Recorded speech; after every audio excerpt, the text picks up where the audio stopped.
اتحداكي لو انت شفت الفيديو ده وما بقيتيش شيف محترفة في كعب الغزال. هنعمله مع بعض بطريقة جديدة وازاي نلفه من غير ما نحط طبقات فوق بعضها. شايفين الطبقات؟ كتير جدا من العجوة والمنين المحشية ملبن كانت لذيذة قوي قوي وشكل مختلف هيفرح الأطفال. في الحقيقة كان طعمها حلو قوي قوي قوي.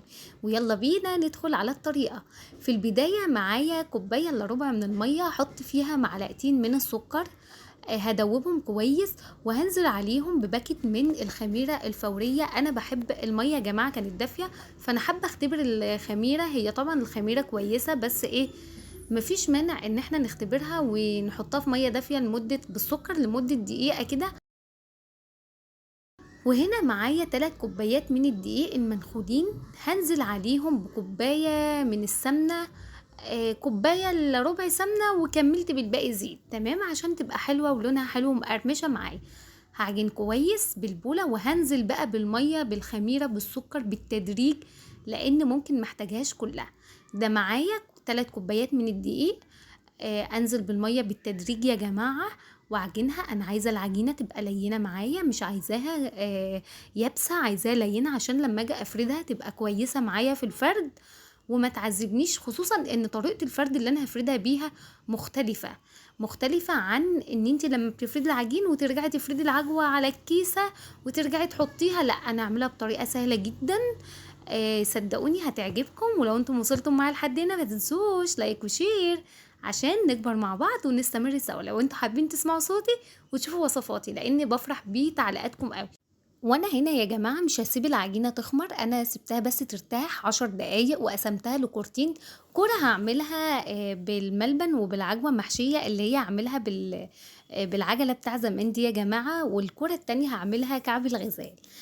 فهنا حبيت بقى ايه اشكل العجوه كده واعملها ايه صوابع كده صغيره علشان ايدي ما تبقاش ايه متلحوسه وانا بعملها. تمام، هبططها كده دايره واحط العجوه في النص، وهجيب العجله بقى بتاع زمان الشكل ده اللي كنا بنفرح بيه قوي، وبصراحه شكلها حلو قوي.